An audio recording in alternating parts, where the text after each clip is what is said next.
그동안에는 아브라함과 이삭과 야곱의 삶에 대해서 우리 함께 살펴보았는데, 오늘은 요셉의 삶에 대한 이야기들을 조금 나눠볼까 합니다. 지금 계속해서 성경의 인물들을 그 사람들이 가지고 있는 능력 혹은 비전 혹은 열심, 이런 차원에서 성경의 인물들을 살펴보는 것이 아니라 성경의 인물들을 인도하시고 이끄시는 하나님의 열심의 차원에서 살펴가고 있습니다.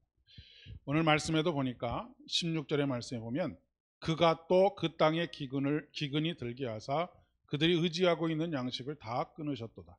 그가 한 사람을 앞서 보내셨으며 요셉이 종으로 팔렸도다. 여기서 계속해서 그 모든 행위의 주체가 바로 하나님이시다라고 하는 것을 우리가 볼 수가 있습니다.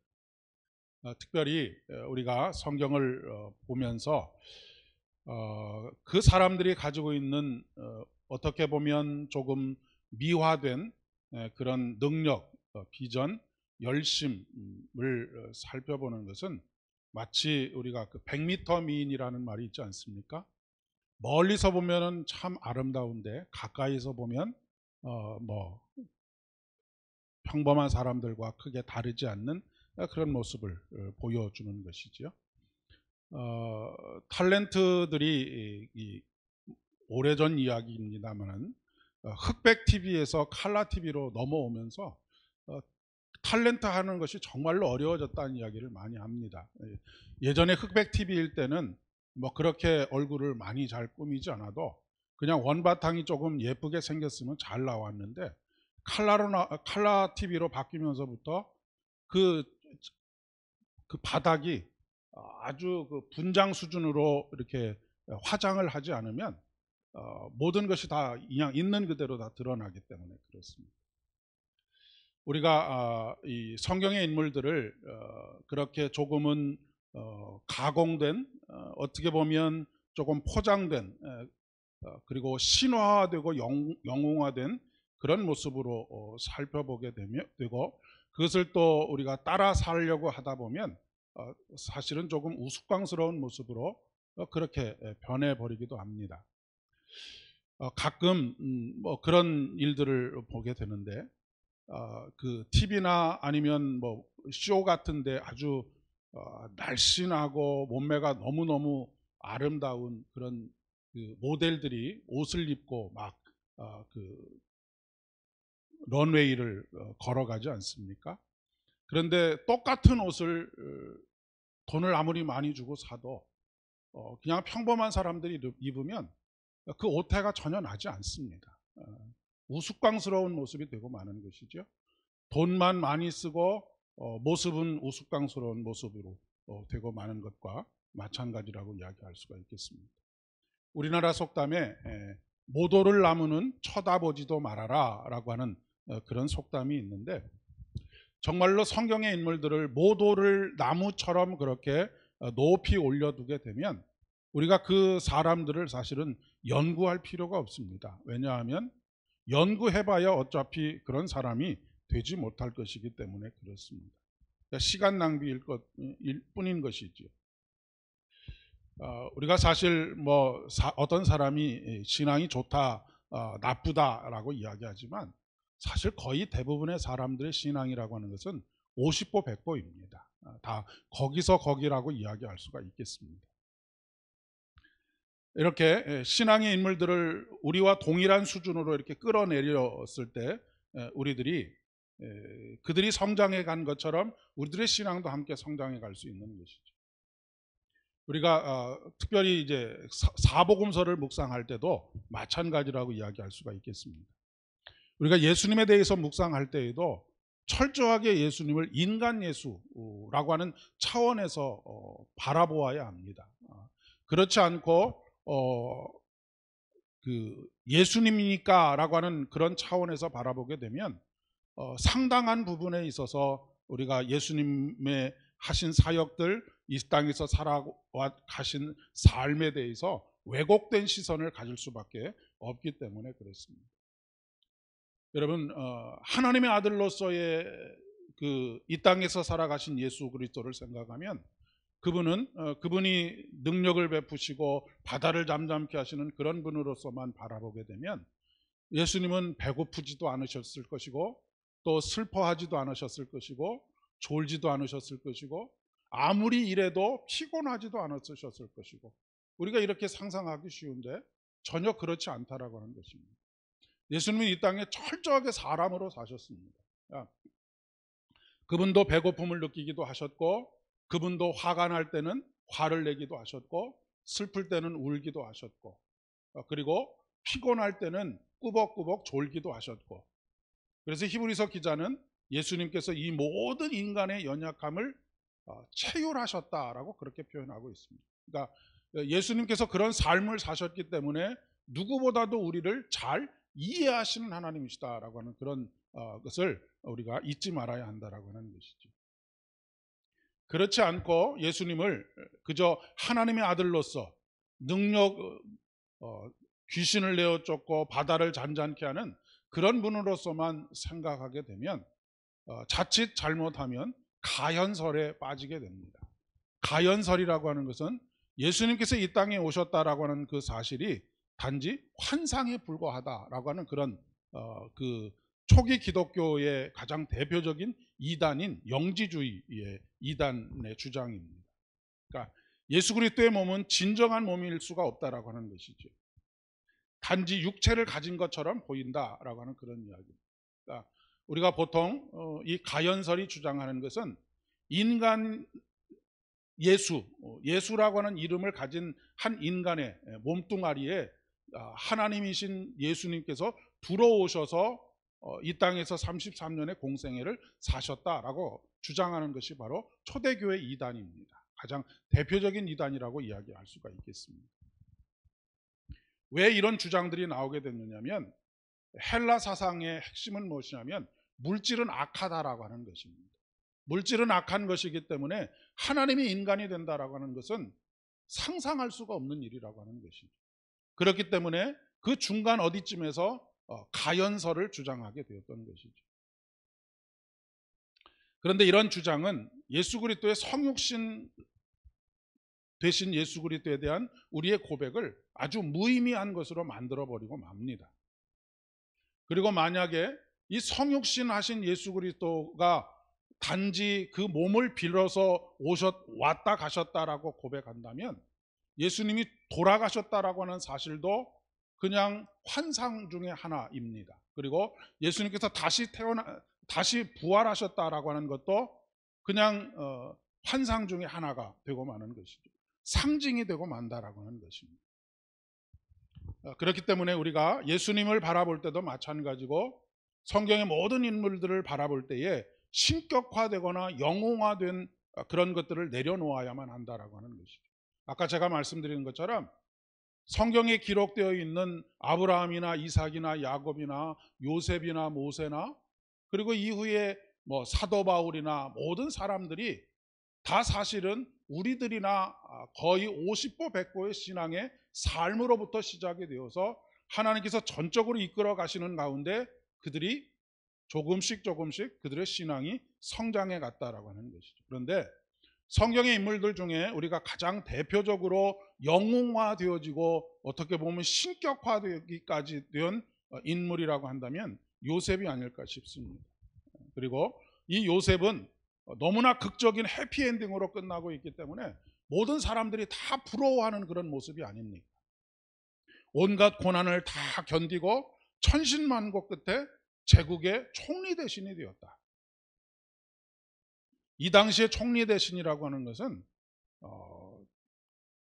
지금 어떤 아주 세계의 몇 손가락에 꼽히는 강대국의 전체를 다스리는 그런 총리와 같은 수상과 같은 그런 역할을 했던 사람입니다. 그러니까 예전에 대영제국이 있지 않았습니까? 대영제국에 국왕이 있고 그 밑에 누가 다스리나요? 수상이 다스리지 않습니다. 그런 것과 마찬가지 지위에 있는 사람이 바로 요셉입니다. 그러니 우리가 어떤 사람이 대통령이 되면 우리나라에서도 그렇죠. 어떤 사람이 대통령이 되면 어렸을 때 어디서 자랐는데 어떤 아주 사소한 일을 했습니다. 그런데 그 사소한 일을 아주 미화를 하는 것이죠. 이 사람이 어렸을 때부터 벌써 그런 싹을 가지고 있어서 한나라 일국의 대통령이 되었다. 그러니 우리도 아이들에게도 그렇게 꿈을 꾸라고 이야기하는 경우들이 굉장히 많이 있다라고 하는 것입니다.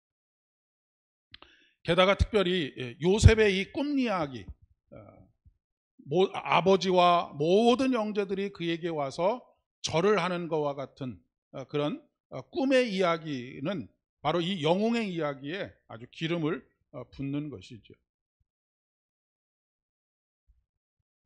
그러면 요셉은 그가 꾼 꿈 때문에 이 모든 고난의 시절을 다 견뎌온 것일까? 그렇지 않다라고 하는 것입니다. 만약에 그렇게 생각한다면 요셉은 우리가 올라갈 수 없는 나무입니다. 요셉의 삶은 우리가 절대로 따라갈 수 없는 그런 삶이라고 하는 것이죠. 꿈과 현실의 괴리는 우리가 올라가지 못할 나무를 바라보는 것과 마찬가지라고 이야기할 수가 있겠습니다. 여러분, 우리가 통상적으로 그런 설교를 많이 듣기도 했고 저도 설교를 하기도 했지만, 물론 그 설교 자체가 틀렸다는 말씀이 아니고 다른 시각에서 좀 바라볼 수 있어야 된다는 얘기입니다.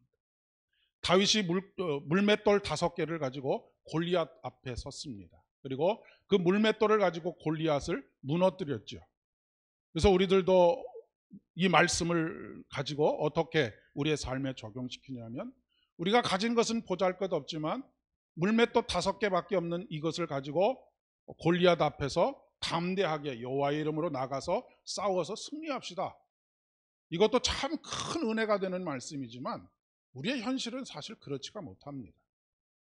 우리의 현실은 마치 베드로가 계집종이 와서 이 사람도 예수와 함께 다니던 사람이다라고 하는 그 이야기에 두려워 벌벌 떨면서 나는 예수를 전혀 모른다, 그러면서 예수님의 이름을 저주하지 않습니다. 어떻게 보면 우리는 현실적으로 본다면 다윗과 같은 용맹함을 가지고 있는 사람이 아니고 베드로와 같은 비겁한 사람입니다. 아주 세상의 사소한 도전에도 금방 무너지는 사람입니다. 내게 금방 어떤 해가 올까봐 그것을 모면하기 위해서 온갖 핑계를 다 대는 사람들이 우리들이라는 말씀입니다.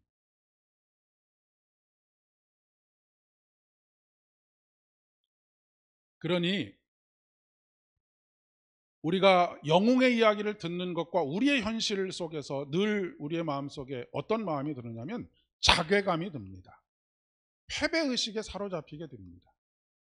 저 사람은 저렇게 어마어마한 영웅과 같은 삶을 써내려가고 있는데 나는 맨날 비겁한 패배자와 같은 그런 삶을 매일매일 살고 있기 때문에 그렇습니다. 회사에서도 내가 당당하게 예수를 믿기 때문에 이것을 할 수 없습니다 라고 말하는, 이것은 공의로운 일이 아니기 때문에 제가 절대로 여기서 물러날 수 없습니다 라고 말하는 사람보다는 거의 8명, 9명은 다 그냥 침묵을 하거나 비겁하게 예, 옳습니다, 당신이 옳습니다 라고 말하는 사람들이 거의 대부분이라고 하는 이야기이죠. 그러니까 내가 믿음이 없어서, 능력이 없어서라고 그렇게 치부해 버리게 되고, 하지만 남들 앞에서는 나의 이 부끄러운 모습을 보이고 싶지 않아서 아닌 척 하는 것이지. 그래도 믿음이 있는 척 하는 그런 경우들이 대부분이라고 하는 것입니다.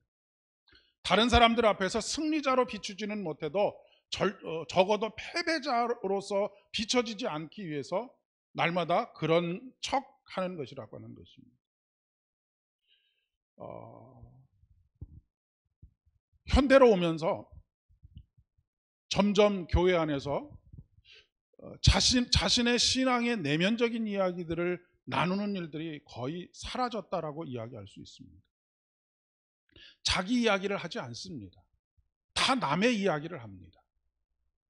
그런데 여러분, 초대교회의 성도들 같은 경우에는 자기의 잘못까지도 단 하나도 남김없이 공동체 안에서 그것을 고백하고 죄 용서를 구하고 그리고 함께 그것을 위해서 합심하여 기도했었던 적이 있었습니다. 그런데 오늘날은 아닌 척, 그래도 내가 기본은 하는 척, 이렇게 자기 자신의 내면의 이야기를 잘 이야기하지 않고, 그렇기 때문에 점점 이중적인 삶을 살아가는 것이죠.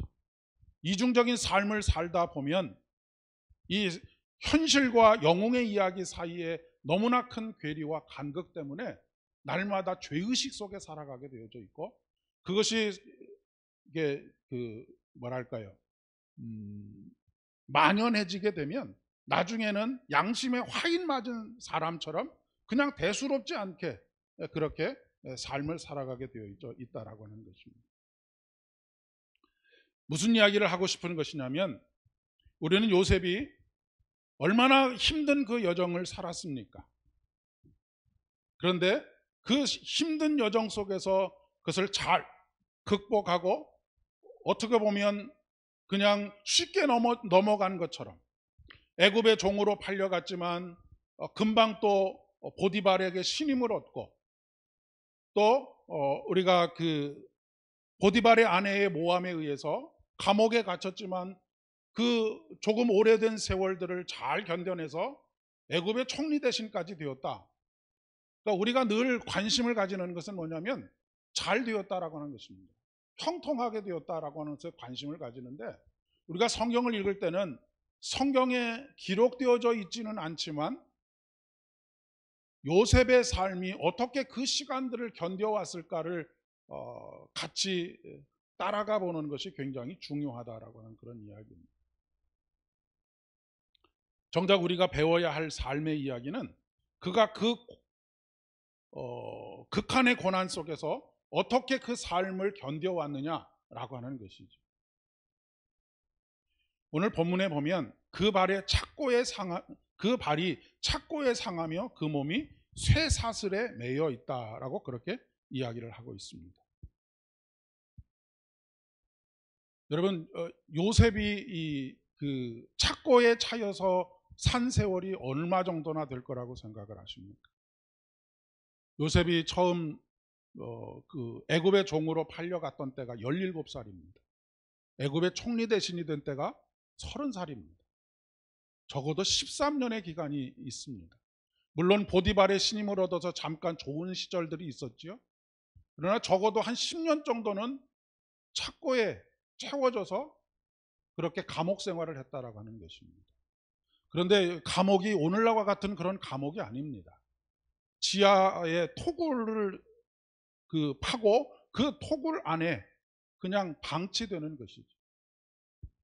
저희가 미국에서 이 요셉의 이야기를 극으로 만들어서 연기를 하는데, 막 토굴에서 쥐가 막 왔다 갔다 하고 하는 뭐 그런 모습으로 그렇게 묘사가 되어 있었습니다.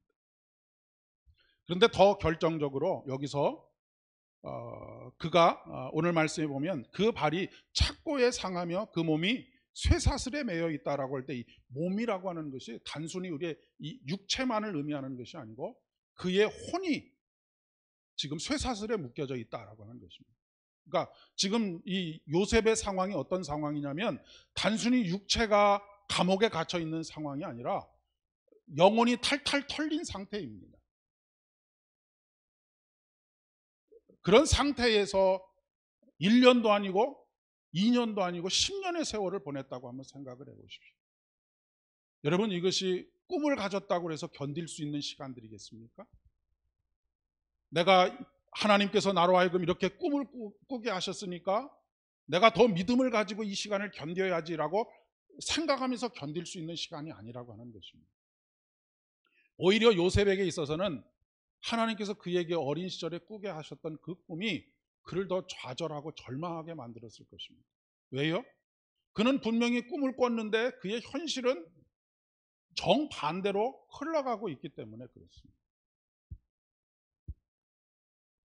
오히려 그를 못 견디게 만들었던 것이 요셉이 꾼 꿈이었을 것입니다. 자꾸 인생이 꼬이는 것이죠. 어떤 분들을 보면 정말로 그런 경우들이 있습니다. 신실하게 예수를 믿고 또 하나님의 말씀대로 살려고 하는데 하는 일들마다 실패하는 그런 삶을 살아가는 분들을 우리가 제가 목회를 하면서 종종 보게 됩니다.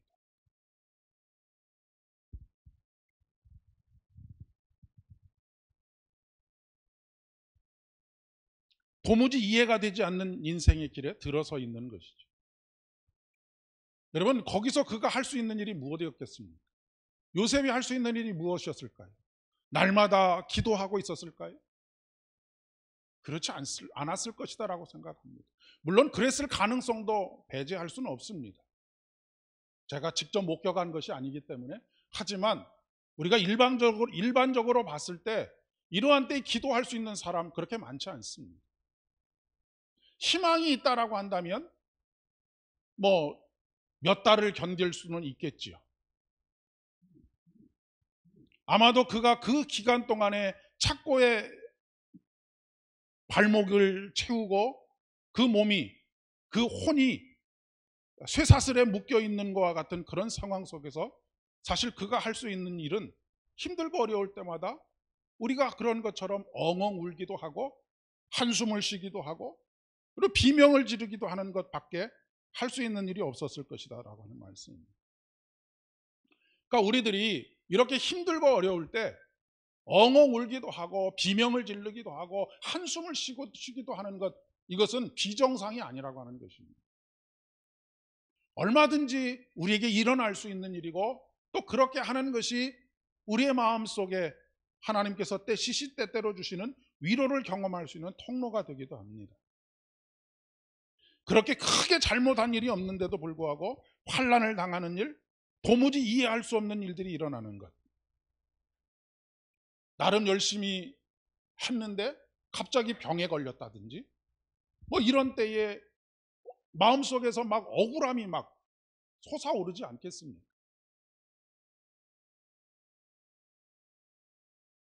야곱은 지난주까지 살펴보았던 야곱은 그럴 만도 했겠다라고 하는 생각이 듭니다. 왜냐하면 자기가 뿌려놓은 씨가 있었기 때문에 그렇죠. 그러나 여러분이 잘 아시는 것처럼 요셉은 그렇게 뭐 크게 막 잘못한 것이 없습니다. 자잘한 잘못들은 있을 수 있었겠지요. 그러나 크게 잘못한 것이 없는데 억울하게 지금 이런 삶의 상황 속에 있다라고 그렇게 생각할 수가 있습니다. 세상의 모든 일들은 인과관계가 있습니다. 원인이 있어야 결과가 있다는 말씀이죠. 야곱이 그렇습니다. 그러나 요셉은 우리가 아무리 눈을 씻고 쳐다봐도 그렇지 않습니다.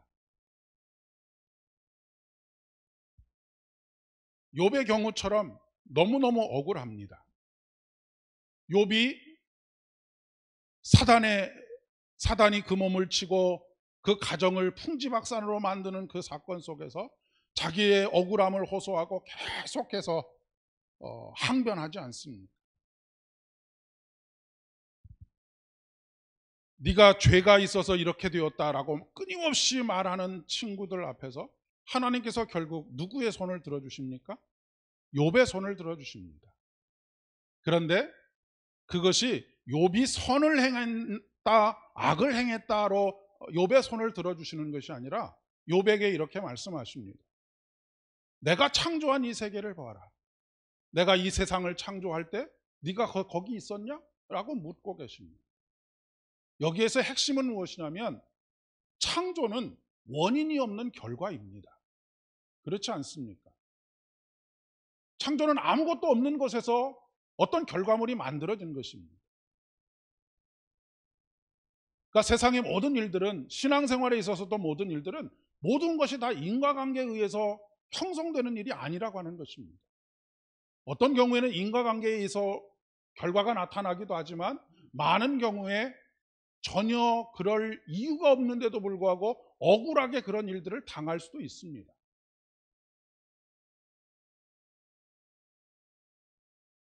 그것이 말해주는 것은 무엇이냐면 요셉이 총리 대신이 된 것은 그에게 원인이 있는 것이 아니라고 하는 것입니다.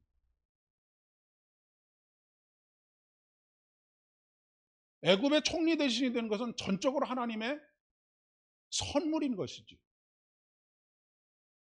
그런데 우리는 성경을 거의 대부분 어떻게 읽느냐면 이 사람은 어려서부터 싹수가 있었고 그래서 그것이 점점 발전해 와서 이렇게 놀라운 위대한 사람이 되었다라고 하는 식으로 보게 되면 결국 거기서 사라지는 분이 누구입니까? 하나님이십니다. 이 모든 일들을 이끌어 오신 하나님은 거기서 온데간데 없이 사라지고 마는 것이죠.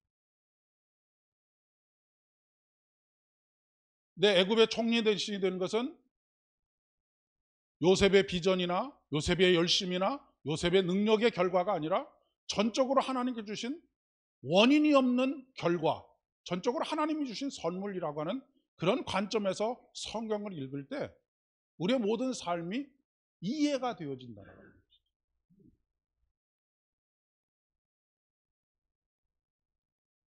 우리 그리스도인의 삶이 근본적으로 그렇지 않습니까? 우리가 무엇을 했기 때문에 구원을 받은 것이 아니고 하나님께서 전적으로 우리를 구원해 주셨기 때문에 그 구원을 선물로 주셨기 때문에 우리가 구원을 받은 것입니다. 그렇기 때문에 우리의 삶에 있어서 중요한 것은 매일매일 우리에게 주어진 삶을 묵묵히 받아들이는 것입니다. 묵묵히 하루하루의 삶을 받아들이면서 하나님의 선물을 받아들이는 것이죠.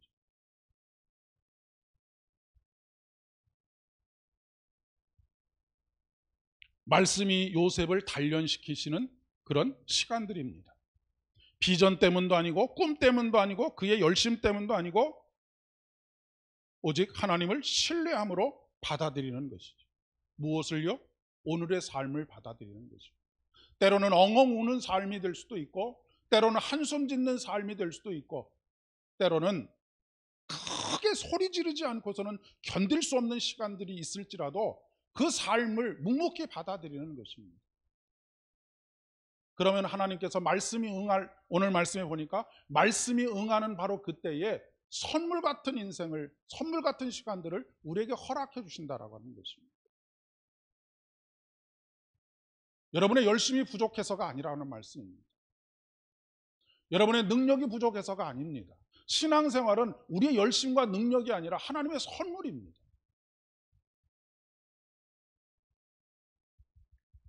오히려 부족하고 연약한 우리 자신 때문에 힘들어하고 때로는 낭망하는 우리들에게 다가오셔서 때로는 우리의 어깨를 짊어져 주시고 때로는 우리를 업어주시고 하시는 하나님이시다라고 하는 말씀입니다.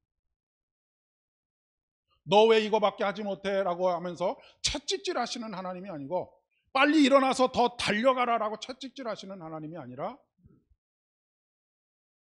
그 하나님을 신뢰함으로 오늘 주어진 그 삶을 온전히 받아들이는 가운데 하나님의 말씀이 응하는 바로 그때 선물 같은 시간들을 우리로 하여금 누리게 하시는 하나님. 하나님의 근본적인 계획은 요셉이 애굽의 총리 대신이 되도록 하는 것에 있지 않습니다. 그를 통해서 이스라엘을 구원하시는 데 있는 것이죠. 우리가 실패하는 부분이 바로 이 지점입니다. 왜 나를 오늘 이곳에 있게 하셨는지, 왜 나를 오늘 이런 삶을 살게 하셨는지를 망각하면서 살아갈 때 우리는 믿음에 실패하는 경우들을 너무나 자주 목격하게 되는 것이죠. 오늘 우리가 살아가야 하는 삶은 말씀이 응하는 삶, 응하도록 하는 삶을 사는 것입니다. 하나님께서는 우리의 삶을 통해서 하나님의 계획들을 성취해 가기를 원하십니다. 오늘도 이 삶을 살아가시는 저와 여러분 되실 수 있기를 진심으로 축복합니다.